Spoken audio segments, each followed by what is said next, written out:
Okay, thank you. Okay, good evening, everybody.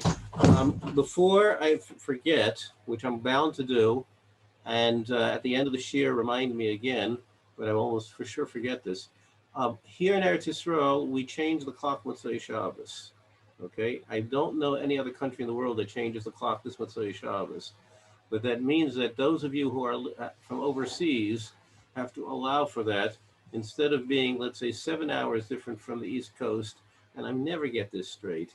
Nod your head if I'm correct. I think next week we will be 6 hours different from the East Coast. Is that correct? Or did I do the hour in the wrong direction? I did it right. Okay, so those of you who are not in Israel, bear in mind that next week's year will be an hour later on your time, if I did that right. Okay, so it'll because of the fact that we're changing the clock and you are not. But we get back at you in about a week or two later, those in the States, because I think you changed the clock like about 2 weeks, a week or two later. So then we'll be back on track at the same timing. But this year will continue. Anyway, I'm hoping to have a short series at this point, a short series on Kashrus, practical Kashrus. Much of it will be about Hechsherim and factories and such, which my experience is that for most people who are not involved in Hechsherim or have never been involved in Hechsherim, they find this to be a amazing world of what is going on out there. We have no idea what this is all about. Why is it that this Hechsher is good and this Hechsher is not good? And what does a rabbi do when he goes into a factory? And what does he do when he sees pipes all over the place? So, Mir Hashem, we'll talk about that.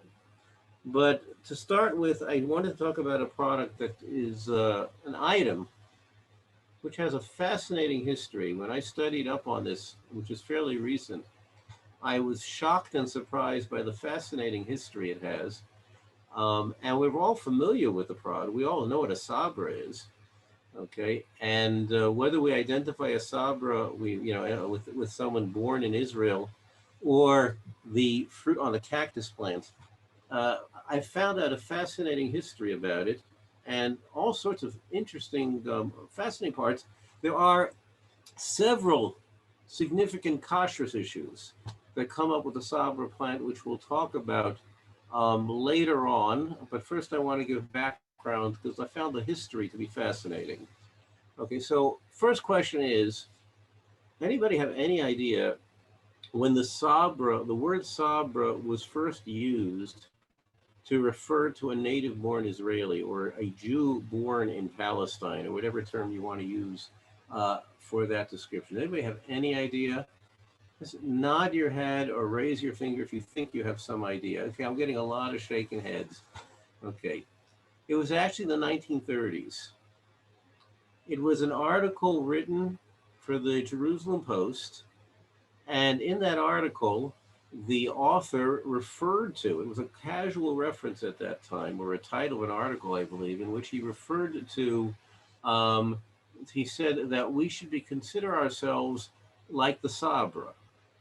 Well, somehow it caught on, the term, to the extent that when I went to look up I think it was on Wikipedia. No, it was not. It was my desktop dictionary. On my ancient desktop dictionary, which, listen, it's does not go back to the 1930s, but it's not too much later than that. And I went and I referred to it as, what is the word Sabra? So they defined the Sabra as a native-born Israeli, and the origin of the term was from the Arabic word for cactus plant. That's how they defined it. Now, the Sabra as the fruit that we refer to as a Sabra. Now, in modern Hebrew, Sabra or Sabra is a native-born Israeli, and Sabras, with a samach, not a tzadi, and a samach at the end of it, is the fruit. They don't even use the same word. Okay, now, the Arabic word for cactus or fruit of a cactus, okay, is sabar. And the Israelis use the word sabar, and eventually today they use the word sabras, but that's the origin. Now, where does this plant grow from? Where did it start growing? Well, I was very surprised to discover that, like many of its associates, like the potato, the tomato, the soybean, the maize or corn, the turkey, You know where this is native to? The Americas. Okay, the Sabra cactus, okay, which has about 8 different names it's called by. It's called the Indian fig. It's called a prickly pear. It's called a cactus pear. Okay. Um, what other names does it go by? Well, you can go by its scientific name if you want, but its origin is probably Mexico and Guatemala. And when the Spaniards got to the Aztec areas, and they discovered among the Aztecs, and it actually goes back to the Mayans, that aside from the silver and gold that the Spaniards were very eager to accumulate, that the Aztecs and the Mayans had an active industry of growing the sabra, what we call, or the Indian fig, or the prickly pear, and they had two basic industries that they made from it. Okay, now it grows in desert areas. That was one of the big advantages. But they had two things that they did with it, which the Spaniards really were very excited by. The sabra fruit, aside from the difficulty of eating it with its what do we call it? With its thorns, basically, and the cactus itself being full of thorns. Okay, the fruit has to be harvested when it's ripe. You cannot harvest it early. Unlike a lot of fruits we know, like let's say avocado or banana, you can harvest them when they're not yet ripe, and they will ripen afterwards. Well, if you harvest a sabra fruit before it's ripe, it will not ripen. Okay, so you have to wait until it ripens. On the other hand, it does not last very long. Okay, it's a very short shelf life. If you wait with it much after it ripens, it goes bad. So it's not the ideal fruit for modern industry. I mean, modern industry, all the fruits are usually developed for long keeping and long lasting, right? The banana was popularized because you can harvest it completely green and it will continue and it will ripen after that point. So the sabra fruit doesn't have that advantage. So what the Aztecs and the Mayans had already discovered is if you squeeze it into a juice, the juice will keep, and the juice will then ferment. And they had actually discovered a alcoholic product which is very popular in Mexico today, which is made from sabra fruit. So that was one thing. But the Spaniards didn't have to go all the way to America to find alcohol or intoxicating beverages. They had that plenty of their own. They had wines of all types. They didn't need that from America. But what the Aztecs and Mayans had also discovered is the following. And it's a little background on it. We have in the Mishkan, the Beis Hamikdash requires 3 dyes. Tchelis, which is not our topic for tonight, maybe we'll make it a topic for a different night. Argoman, okay, and Tolas Shani. Now, Tolas Shani, according the word Tolas means worm or insect. The word Shani means red. Okay, that's very clear in Tanakh. We can find that Shani is referred to the color of blood. So we know Shani means red. We know Tolas comes from an insect. There was an insect in the ancient world, okay, called a carmel, or the actual word of it, the Kermes, okay, is one way it's referred to. I'm looking at my notes here for the scientific name. I don't have good memory on these long scientific terms, and I wrote it down here earlier in the day. It's, no.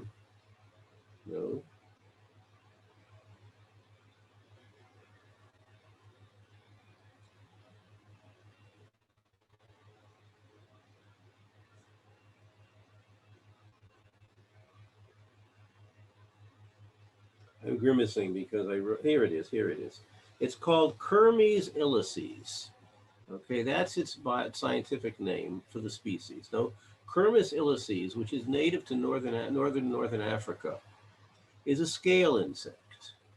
Scale insect means like if you have on your citrus fruit sometimes, you don't even notice them, but there's an insect that attaches itself to the outside peel of citrus fruits. That's why halachically, when you finish peeling a citrus fruit, particularly an orange, you should wash your hands before you eat the fruit, because on the outside of the peel, you often have this insect, which is not kosher.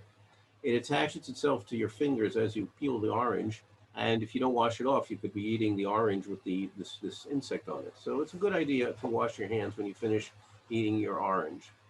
The on the orange does not have any marketable value that I'm aware of, the scale insect.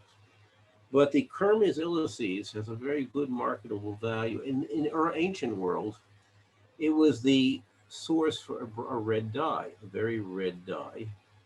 And many poskim assume that Tolas Shani was made from Kermes illices, Kermes illices. Now, just to show you some other words, we have certain words in English that come from the word Kermes illices. Carmine, crimson. Okay, the word crimson comes from the word Kermes. That's the bright red of crimson. Okay, you don't have to be from Alabama to appreciate the term, but the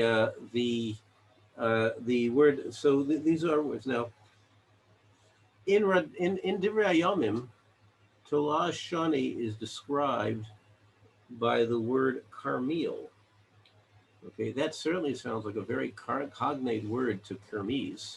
Okay, and indeed, the Rambam and the Radak both seem to identify that the dye of Talash Shani comes from the scale insect that was native to northern Africa.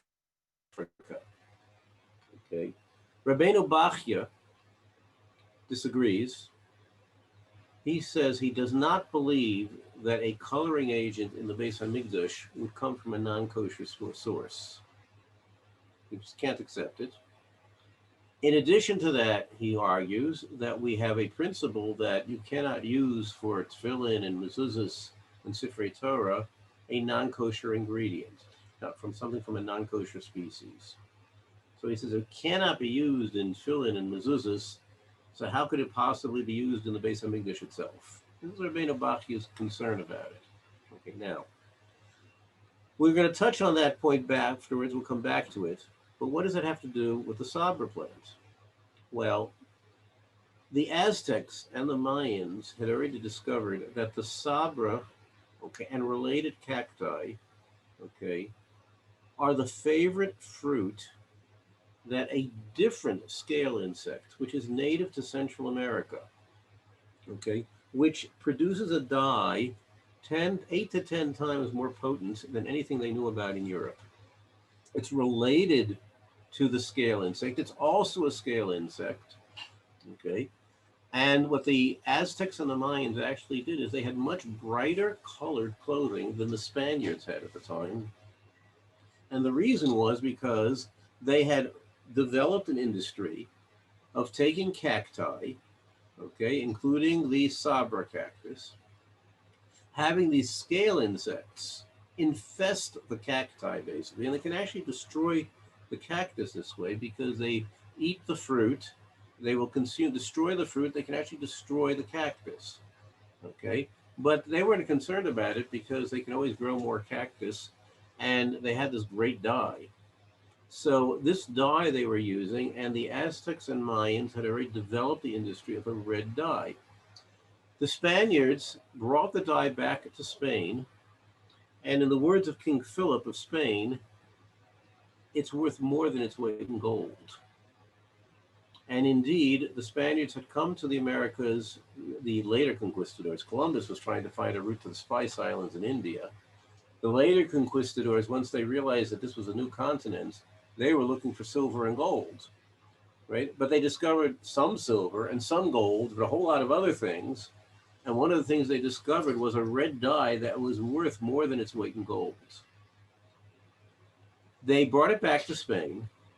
The Spaniards developed an industry in Europe of selling the color dye without revealing where their source was. Who was their biggest customer? Think back. What year are we talking about? Who is known for being the redcoats? Tell me. The British. Okay. The British were heavily involved in purchasing the red dye from the Spaniards, and the Spaniards were taking a huge profit margin on this. And the British were trying to figure out, where does the coloring come from? Okay. Eventually they found out. Well, once they found out, they tried to grow the cactus in England. Can you imagine growing a cactus in England? Well, you're right, it didn't work. And it didn't work in Canada either. So where did they decide they were going to grow their cactus? They needed a desert climate. Okay, well, what area of the British Empire is notorious or noted for its deserts? Australia. Okay, Australia has 10 major deserts. It's only one island, but it's got 10 major deserts in it. So the British decided that in addition to the sheep growing areas of Australia, which it was producing, they were going to transport cactus, right?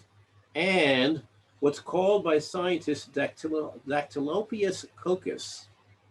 For those who can't pronounce that easily, and I had to go read it off my notes, it's called the cochineal insect or cochineal bug. Technically cochineal scale insect, which is a type of an insect. And if you ever attended camp and you got this bright red punch, which they called bug juice. Why was it called bug juice? Because the bright red color came from the cochineal insect. And that's the origin of the term bug juice. Even though today they often don't use it for that because it's more expensive than they want to use. They still can use it and might use it. Okay. The British transported the cactus and its insect, its scale insect, to Australia, and the results were catastrophic, totally catastrophic. Okay, why? Well, you have to understand how the cactus plant grows, particularly these varieties of cactus. Okay, the fruit grows on what looks like a paddle. You'd call it a leaf, but technically it's really a branch of the cactus plant. Now, the cactus is one of the incredible Niflosaboreae. If you think a camel is meant to travel in the desert, right, you have to think what a cactus is like to live in the desert. It produces fruit. It can survive on almost no water. It will dig deep until it finds a water source. At the same time, it loses almost no water. It has a waxy leaf. It has everything built about it, including how it respires, is made to survive in the desert. So the cacti are incredible surviving in the desert. Among the many qualities the cactus has is that if a leaf falls to the ground, those, technically speaking, there's a word for them that is unique to the family of cacti. If it falls to the ground, it will take root and will cause a new cactus plant to grow. In other words, if you, let's say in Palestine, okay, where the Arabs brought in the cactus plants originally to use as boundary markers between two farmers, they would grow a row of cacti. And then as the leaves fell, right, these cacti formed a natural fence that was impossible to penetrate because they would just grow so thick and dense from cacti plants. Is one of them. If I have here, you probably won't be able to tell so well. The picture's great, but I don't know that I can do it in a way. I just happen to. Okay, I'm not sure if you can see it at all. The picture's on the bottom of the page here, but I was reading something totally unrelated, and I found these pictures in it, and you can actually see here how they grow and how impenetrable it becomes. You can't get by this. Now, that became a big problem for the sheep growers in Australia. It was one of the problems because the sheep were getting their wool torn up by the cactus plant. The sheep could no longer get around, okay? They were getting injured by the cactus, the sheep themselves, okay? The cactus plant had no. It is an incredibly vibrant plant, and if it has no predators that want to eat it, it will just keep growing. And the Australians had a massive problem on their hands. Aside from the ecological problem, their main industry had been sheep growing and still is. And suddenly, this was creating a total mess for their sheep growing. And they said, forget about the red color. We have to have wool, right? If we don't have any red color, we don't need wool. Where do we put the red color on? So they were really, it was a catastrophic situation. To this day, if you bring a cactus plant into Australia, you can go to jail for it, right? If it is very strict. It's illegal to bring a cactus plant into Australia. If you bring it in at customs and you declare it as your importation, say they will confiscate it from you, from what I understand.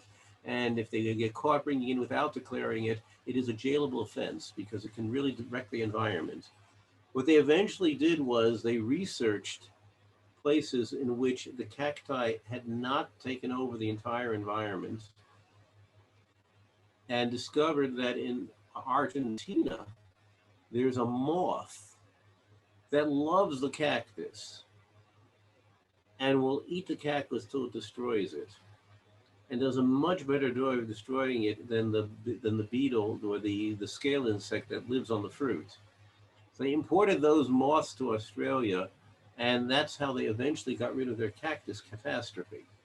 Okay, background. Now, the cactus itself, okay, has many. Okay, so I just want to point out this background has halachic ramifications.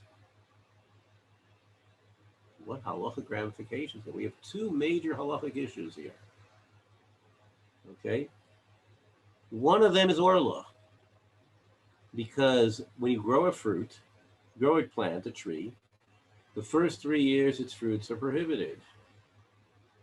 Okay, the magazine that I have here, this is a magazine meant for Rabbonim on the halachos of Eretz Yisrael. Okay, it's a recent edition of it. This was put out 3 months ago. Okay, why was an article on cactus plants in a article about Israeli agriculture, right? Israeli halachic agriculture. Well, the article is about to show how difficult it is to make sure that a cactus fruit is not orla. The problem is not the mature cactus. It's really not a tree. I guess it's called a shrub. The problem is that there's almost no way of telling when you're harvesting the fruit which tree it comes from. Things get so messed up. Every leaf that falls grows another plant. Those plants are not 3 years old yet.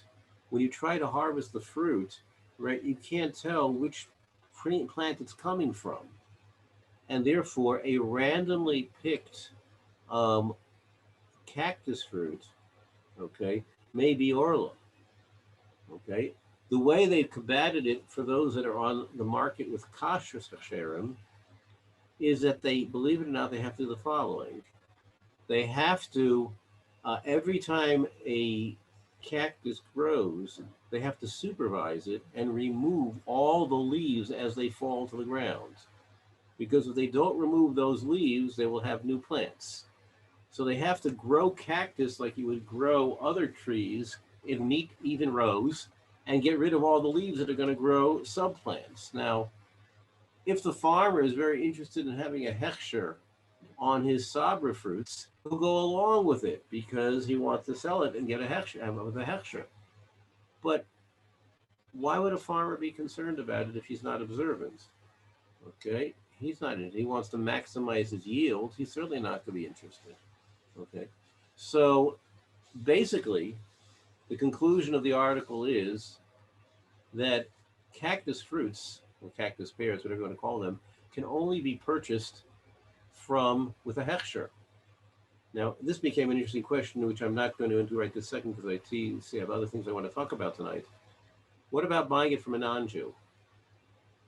If you buy it from a non-Jew, the question is it mostly orla or mostly not orla? And that can be an interesting shaila, which we're not going to into. And I don't have an answer here. I think it's mutter, but I'm not 100% sure of the facts. We have to get the facts straight. But from a Jewish farmer who has, let's say, a farmer's market and he's selling cactus fruits, you can't buy them because of Orla. Fascinating Shiloh. Second Shiloh, more germane to our question, and then which is the following: cochineal coloring. There are tshuvas on cochineal coloring going back a couple hundred years. What is cochineal coloring made from? The scale insect that eats on these cacti develops a dye. The dye can be used for clothing. The British were using it to dye their clothes. As a matter of fact, the cactus plant today is becoming a bigger and bigger industry item. Why is that? First of all, there's a lot of countries that have very arid areas and they don't know what to do with them economically. A growing issue today, whether you're Democrat or Republican, okay, global warming is becoming a political, a economic issue. Okay. In many countries, because of the increase of global warming, they're turning to the cactus plant as a savior. Okay, because it will grow in areas where things are getting very hot and very dry, where things are becoming more arid. So, for example, affiliated with the United Nations, there is an organization whose entire function is the development and growth of the Sabra industry. Of course, they don't call it a Sabra. They usually call it a cactus pear. Sometimes they call it a prickly pear, and sometimes they call it a barber fig or an Indian fig. Well, why would it be called an Indian fig, and why would it be called a barber fig? Any suggestions? Okay, well, I'll give you an idea why it was called an Indian fig. When I was young, not that many years ago, there was a baseball team in Cleveland, okay, that today it's considered socially unacceptable to refer to them as the Cleveland Indians. Okay, you're supposed to call them the Cleveland Native Americans. Okay, but they were called why are they called the Indians? Well, where did Columbus want to go? He wanted to get to the spice routes to India. After all, most spices of the world at those times grew near or in India. And where are the West Indies, my friends? Are they anywhere near India, or are they a section of America? Okay. Just as, okay, Columbus thought he was going to find his way to India, and actually thought he had found his way to India. And just as there are a group of islands called the West Indies, this fig was called the Indian fig because it came from the West Indies. It really didn't. It came from Mexico and Central America. And therefore, it was called the Indian fig. In most languages of the world, a cactus fruit is known by the local equivalent of Indian fig. For example, if you take this fruit to somebody and you ask someone who speaks French, right, what the word for it is, I have forgotten my French, but the word for it is the fig of India, okay? And it's not the only country, okay? Now, why did it get called the Berber for a fig? What does it got to do with the Berbers? Poor Berbers are in Morocco, the Atlas Mountains. Well, one of the numerous niflos habori about this fruit is that there are a lot of birds in arid country areas who love the fruit.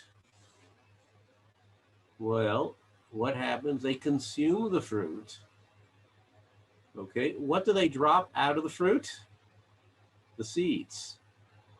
Okay, where do the seeds land? Wherever the bird happens to be flying. And what happens to those seeds? They grow cactus plants. Well, the Spaniards, right, brought, right, the Sabra tree bush back to Spain. Spain has arid areas. They grew it in Spanish arid areas. Birds harvested those fruit, and what two countries near that area ended up having with large growth suddenly? cactus that they've never seen before. Anybody want to guess? Morocco and, okay, I can't hear you, Murray, but it's Italy is the correct answer. Okay, Morocco and Italy. Now, Morocco, you can now begin to understand why it was called the Berber fig for those who identified this fruit with growing in Morocco. The Aztecs had discovered many, many nutritional values in the cactus fruit, many cosmetic values. Okay. The Moroccan growth of the cactus fig is in order to develop from it a huge cosmetic industry. In the deserts of Morocco, okay, it's primarily a woman's job. They harvest the figs, or what we would call the Sabras. They remove the seeds. They then cold press the seeds into a cold press cosmetic oil, which has the highest price of any natural oil. Okay, there is no natural oil in the world that commands a higher price. Now, that means that people are buying it. Well, why are people buying it? Go online and look for the values that are credited, okay, with Sabra oil, right? Or to at least Sabra seed oil. They won't call it that. They'll probably call it Indian fig oil or prickly pear oil, okay? Anyway, it's supposed to have, the Moroccans have a huge industry, okay? And they grow the Sabra for its cosmetic oils, okay? Nothing to do with the coloring agent, okay? In Peru, there's a massive industry of Sabras grown, and they grow it primarily for the cochineal beetle, or scale insect, and selling the dye. So the Spaniards are not the biggest ones in the industry anymore. The Peruvians are. But in the Peruvian desert areas, that's the main, one of the big industries is cochineal dye. Brazil, which has the largest herds of beef cattle, they are the largest exporter of beef in the world. They have a lot of very arid areas. They need to grow something that they can use as feed, okay, for their cattle. They use the Sabra, okay, and the cattle go and they have a hardy variety of gazebo cattle there that loves, right, the Sabra fruit. So they grow it as a feed grain, okay, forage. The Peruvians grow it for dye. The Palestinians grow it as border markers. The Moroccans grow it for the oil. And the Mexicans grow it for schnapps. They take the branches, okay, what we would call the paddles, and it's a common seed vegetable, eaten that they chop it up and serve it as a vegetable. The fruit is made into schnapps, okay. They have a whole bunch of other things that they do with it, mostly food oriented, that the Mexicans do. The Mexicans, a whole slew of food products they make from it, okay. Zimbabwe is beginning a developed industry of growing this, although it's unclear yet which emphasis they've decided to do with it. You can do a lot of things with it. Are they going to emphasize the cosmetic oil part of the industry or the dye part of the industry? But one thing they do know is they've got a huge amount of unemployment there. When I was in Zimbabwe, which was less than a year ago, my tour guide told me that I asked him how he likes his job, to which he answered me, do you know what the unemployment rate is in Zimbabwe? I said, I have to tell you that I really don't know. He said, well, it's over 90%. He said, when the unemployment rate is that high, he says, you take any job you have is gold. So you don't really care whether the job is good or not. It's a job. So Zimbabwe wants to increase employment, and they can, this is one, and they have a lot of desert areas in Zimbabwe. So that's one of their plans. Okay. So there's a whole bunch of countries that are using it in all sorts of different ways.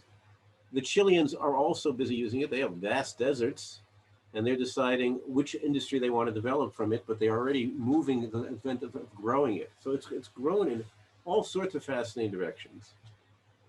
The other interesting country is Italy and Sicily. You find the Sabra growing wild all over Sicily and a lot of parts of Italy. And it got there as bird droppings.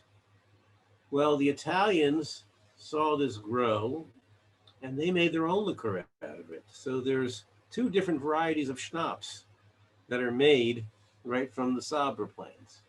Okay, now let's get back to some halachic issues here.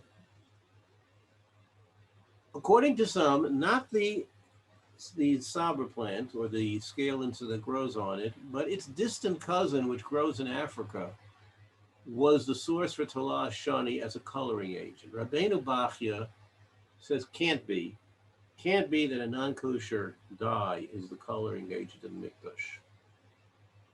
The Noda B'Yehuda says, I don't know what you say, Rabbeinu Bachya. Rambam doesn't hold like you. Radak doesn't hold like you. Others don't hold like you. So, but why can't, if you can't use a non-kosher species for your leather on your tefillin, how could you possibly use it in the Beis HaMikdash? That was Rabbeinu Bachya's question. So the Noda B'Yehuda said a couple of answers. One answer was, well, this is only a coloring, and in coloring it doesn't bother us. But others had a different answer. The cochineal insect we would consider inedible, or let's be more accurate. The female, which it actually comes from, it's not the entire body it comes from. It actually comes from what's the equivalent of like a wing. And what they do is they take the insects, they harvest them, they dry them, okay, grind it, but it's basically from an inedible part of the insect. And the contention was that if it's inedible, it shouldn't be a kashrus issue. That was the contention. So going back 200 years ago, we have this shaila. Now I'm going to bring this up to date. I'm going to talk about a tshuva from a almost contemporary posek. The tshuva's Minchas Yitzchak. Diane Weiss, or Yitzchak Weiss, who was at the time the chief, the Av Bezdin of Manchester, England. Later on, he became the Av Bezdin of the Eidah Haredis in Eretz Yisrael. Of course, what do you have? 20-something people here. I can say this. There's a famous story that the Satmarov is reputed to have said. Whether it's true or not, I don't know. But the Satmarov was supposed to have asked whether he should bring Diane Weiss in to be the Av Bezdin of the Eidah Haredis. And the Satmarov was very in favor. And they asked him, but the Eidah Haredis is a very kanoistic ashita, and he's not such a kanoi. To which the Satmarov is reputed to have answered, I can make a kanoi overnight. I cannot make a posek overnight. Okay. So Diane Weiss was known to be a brilliant man, a brilliant posek. Okay, and the rumor is that he took the position of the Eidah Haredis and never was fully comfortable with all the shitas of the Eidah Haredis, but he did enjoy being in that position. The shoel in this case is very interesting. Is Rav Avram David Horowitz, who at the time was the Av Bezdin of Strasbourg. He also later retired and moved to the Eidah Yisrael and also became a dayan of the Eidah Haredis. And I've been told by people who are Strasbourg natives that his hashkafa that he espoused when he was in Strasbourg was not at all that of the Eidah Haredis. So, it seems like you can make a posek. It takes a lot longer to groom a posek than it does to groom a dayan, or to groom to make a kanoi. Anyway, both of them ended up being dayanim on the Eidah Haredis. And the shaila was as follows. In Strasbourg, there was a butcher who claimed that he desperately needed to use cochineal coloring to color his salamis, his deli products, is Aufschnitt. Anybody know here who knows what Aufschnitt is? Aufschnitt is a very, very German deli. It happens to be very delicious if you're into eating deli. In my earlier days when I ate deli, it's very, very delicious. It's very good. But the Aufschnitt, um, he insisted the only way that he could make this product was by using cochineal coloring to dye it red. So Diane Hurwitz did not want to be Materit. He sent the Shaila to Diane Weiss. And in the Shaila, he says, well, I can tell you reasons why it's mutter. And I can even create out of it a specsveka why it's mutter. I have two angles why it should be mutter. I say angle number one is because this dye comes from an edible part of the insect. And therefore it should be mutter. Maybe it does, maybe it doesn't. It's a possibility that the facts are true. Maybe the halacha is true, right? And therefore it's not a violation of kashrus to use it. His second angle line of reasoning was, if it's only used for coloring and you don't taste colorings, colorings are used in parts per million. Tiny amounts of these coloring agents are used. You're not tasting the coloring under any circumstances. Does that make it a kashrus problem? Now, here's a very intriguing idea, and I'm going to share it. There's a couple of questions here. First of all, there's a Gemara in Baba Kama, which has a very lengthy discussion. It is not talking about it relative to food. It's primarily talking about it relative to using money of products and my financial issues of coloring and dyes. It mentions there are other products and kashrus issues. And the Gemara presents a concept called chazusa milsa, chazusa la milsa. Chazusa milsa means, is coloring considered a major factor? Is coloring not considered a factor? The Gemara never answers the question, which means that it remains an unresolved issue. And Diane Hurwitz contended that, well, maybe the coloring here is not a problem because you're not tasting it. And on the other hand, maybe it isn't non-kosher to begin with because it's made from an inedible part. That was his question. And therefore, maybe this is permitted, but you're not allowed to create a specsveka shala to begin with. So therefore, I don't have any basis to be makel. I don't want to paskin it's mutter. Okay. Now, actually, there's an extensive literature in poskim on the coloring agents, okay, that are non-kosher. And there are basically, the shilas started from the cochineal scale, because until that point, nobody was really doing it in large quantity. But the cochineal scale became a big, big product. And in today's world, there are two major non-kosher colorants. Most colorants are maybe deadly, but they're not, they're perfectly kosher from a kashrus perspective. In other words, quote unquote, natural colorants usually come from fruit. They can come from beets. Oh, by the way, one of the industries that they do in Mexico with the sabra is they have a wide variety of sabras. You're used to the sabra being a greenish fruit. In Mexico, they have a bunch of sabras in all sorts of shades, purple, orange, yellow, and they use them as natural dyes, colors for food. They can't be used in clothing. But the fruit itself, you can extract from the fruit its color into like a liquid, and then you can use it for things like yogurts, ice creams, okay? And you can use it as a natural coloring for these. No kashrus issues here at all, okay? The cochineal, which is the insect, that can be used as a dye. It's much more potent, and that's much more of a kashrus. That's a kashrus issue we're discussing. So the cochineal product became spread all over Europe. And you have a vast number of tshuvas talking about if something is colored with a non-kosher source, okay, is it kosher or not? This was the main shiloh. There were a few other shilohs, and today's world, the other question comes up is grape skins.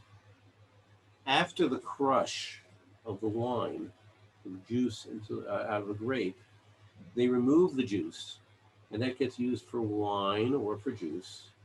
and they're left with the pulp. It's called the must, M-U-S-T. The must does not have such a lot of things you can do with it. Okay, you can try to sell it for animal feed. You can try to sell it as fertilizer.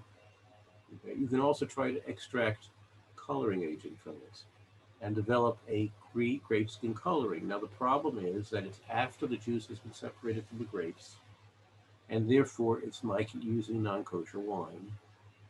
So you have two types of non-kosher food coloring. You have reddish colorings that come from cochineal. You have purplish colorings that come from grapes. Okay, those are two food colorings that are there. Now, if you colored something with a red coloring from the grape, from the cochineal insect, okay, is the product kosher or not? After the fact, not whether you can use it. After the fact, you colored it already. Is it kosher or not? So, Adam, who's watching me so carefully, is going to tell me it's less than 1 part in 60, right? We know that kosher food is always non-kosher ingredients are always bottle in 1 part in 60, so it should be perfectly kosher. Even if you can't put the ingredient in, the finished product, right, should be kosher, right? Everybody agree? Something doesn't sound right. Okay, most poskim agree with Adam that it should be kosher, but there's a lot of poskim who say that you don't say that. You know why? Because in order to say that something is bottle, you have to be able to say that I don't know if it's there. Can you tell if cochineal is in this product? Anybody want to answer me? Sure you can. Look at the coloring, right? It's bright red. Where did that bright red color come from? It came from a cochineal bug. So how can you tell me that the product is batel when you can see it's still there? Everybody hear the question is, right? This is a significant question, okay? This developed into a mass machlokus among poskim going back, big names that every one of us has heard of probably, the Gra, the Pri Megadim, the Pri Chadash. All of these poskim became players in this issue. The Minchas Kohen, the Pri Megadim poskin that is prohibited. Others poskin it's mutter. The majority poskin that if you can't taste it, it's mutter. But not everybody. Diane Hurwitz, when he sent the Shiloh to Diane Weiss about our salami manufacturer, he wrote him basically, I think without question this product is going to be mutter. But how can we allow a Jewish butcher to use this ingredient? He's basically taking something that's non-kosher and mixing it into a product such that it will be bottle afterwards. Everybody hear that? You're not allowed to do that. You're not allowed to take a non-kosher ingredient and mix it in and then rely on the poskim afterwards at poskim it's kosher, right? That's a classic no can do, right? You can't do that. This was Diane Hurwitz's concern. He says, how can he do it? According to some poskim, it's even going to be usher after the fact. According to the majority of poskim, it's going to be mutter after the fact, but you're not allowed to do such a thing, right? That was his shiloh. Okay. Now I'm going to take this to Yirmiyahu Kaganoff on the scene. Okay. When Yirmiyahu Kaganoff started in Kashrus, which was actually 2 years before I took my position in Buffalo, I discovered that there were very prominent Rabbanim, big poskim, who poskin that cochineal was a permitted ingredient. I ran across them in a couple of places that they were using, they said cochineal is perfectly kosher. It's made from an inedible part of the insect. We've determined it. The earlier poskim who discussed it were not aware what it's made from. We went and researched it, and we're absolutely convinced that it's made from an inedible part of the insect, and therefore it's kosher. Those of us who remember back will associate this go back to some arguments that we heard about disputes about gelatin. Anybody remember that? Remember the days when there were lots of people saying gelatin was kosher, right? We can mention other things. Today, these heterim are not accepted. Right? I don't know anybody who's going to take gelatin from a porcine source, from a pig source, or from a non-kosher slaughtered source, and treat it as kosher. I know prominent rabbanim who did paskin that way, right? I know, Hechsher were based on that, but today this is not a Hechsher people. I mean, Heter people rely on. Cochineal is not accepted by the standard kashrus organizations today as a kosher product. Fast forward. I'm living in Baltimore. Baruch Hashem, I have my rabbonis, and I'm making a very sizable side income from doing kosher supervision on a variety of hechsherim. Most of my work is visiting factories. It's very exciting at the beginning, eventually it becomes boring, but every now and then you have something that gets very exciting. I'm in Virginia. I cannot remember anymore the name of the town. I do remember the name of the company. A little town off I-83 in Virginia. It was a nothing hechsher. I would go in there. It was an apple juice company. Very little of much difficulty. That is a real serious problem with apple juice. I'm not saying apple juice shouldn't be got with a hechsher. It's a good idea too. There are issues that could be made. They could put gelatin into it as a clarifying agent. They could use it on equipment that they make grape juice. There could be other things going on. I've seen apple juice bottled on the same equipment that bottled clam juice. It could be a problem, okay? But chances are it's not going to be a problem. And if you've been in your factory time and time again, it becomes a fairly boring trip because there's nothing there. Apples are apples. This factory does not make clam juice in its facility. They don't use gelatin as a clarifying agent. We're pretty safe on it. It's not it's a very boring place to go to. And it's a place in which I once asked the quality control fellow, could you tell me what's the difference between apple juice and apple cider? To which he answered me how you spell it. So I walk in this visit, figuring to be in and out in 5 minutes like I usually am. There's really nothing to see in this factory. Goodness gracious, what is going on here? The company decided to go into a whole new side products, juice drinks. And they were putting the hechsher symbol on all their juice drinks. And all their juice drinks had one of two coloring agents. Eno, which in the industry is a short term for grape skin extract, or carmine red from cochineal insects. All the coloring agents in their juice drinks were either carmine or Eno. Folks, we got a problem on our hands because we are now having a kashrus symbol going out on a product. Okay? The question here is now, okay, we have to tell the company they may not use any labels. They have to stop the production on any products with labels. They have to stamp out the labels or get new labels, but they cannot produce any product anymore with this hechsher on the label. They already got stuff in the marketplace, folks. They are selling product with the hechsher symbol on the label, okay, and, okay, the coloring agent, okay, is definitely a non-kosher source. Okay. Is the juice kosher or non-kosher? And part of the question is, do you have to recall the product? The hechsher took the position, which I think is pretty much accepted by most hechsherim. If the product, after all said and done, is still kosher,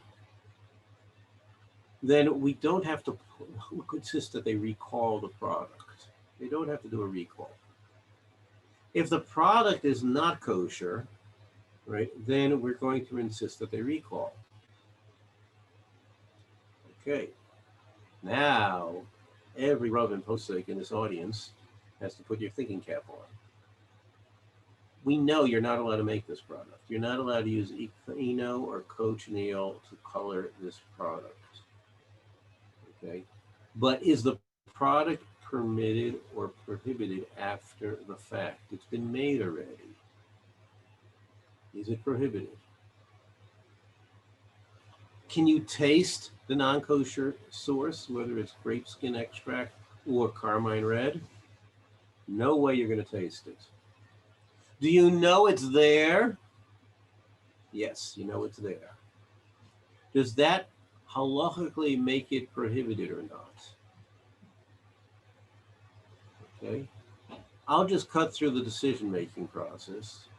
The Rav of the Hechsher Paskins, that on the Derabanan, the ones made with Eno, the grape skin extract, they did not have to recall the product. They could not use the label anymore. They had to stop the label runs. They had to remove all that from the marketplace, but they did not have to, what was sold in the marketplace did not have to be recalled.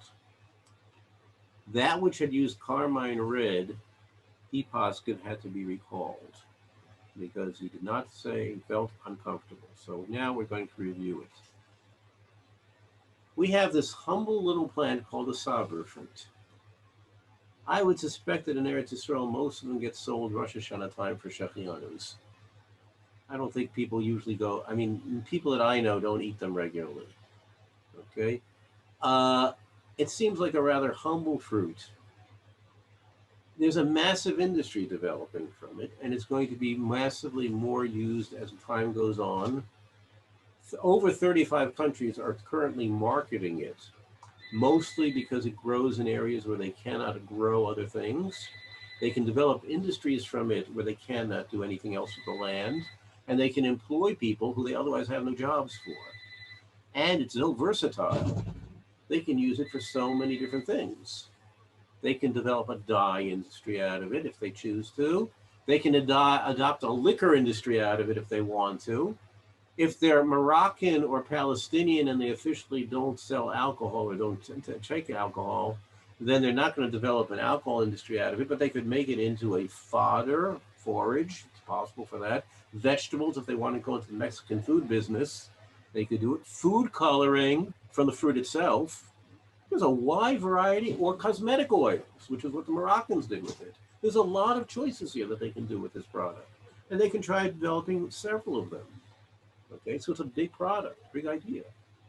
If they decide to go the cochineal route, okay, well, we're going to have an interesting shiloh, whether if it's used for food coloring, which it definitely can, and it's used more for food coloring than clothing coloring today, because you have far cheaper synthetic clothing dyes out there, which are not acceptable for food production.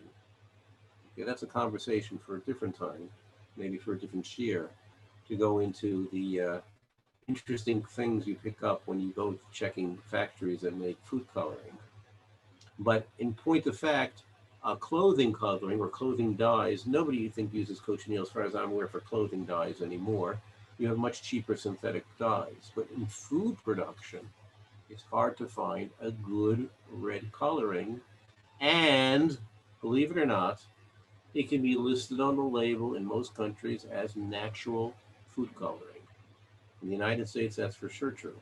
You can list cochineal dye as natural red coloring or natural food coloring. Okay? You can't do that with a food coloring that is extracted from petroleum or coal. You have to call it synthetic coloring, and people don't want to know about synthetic coloring used on their food. So that's one area of the Shaila. The second area of the Shaila is the Orla problem.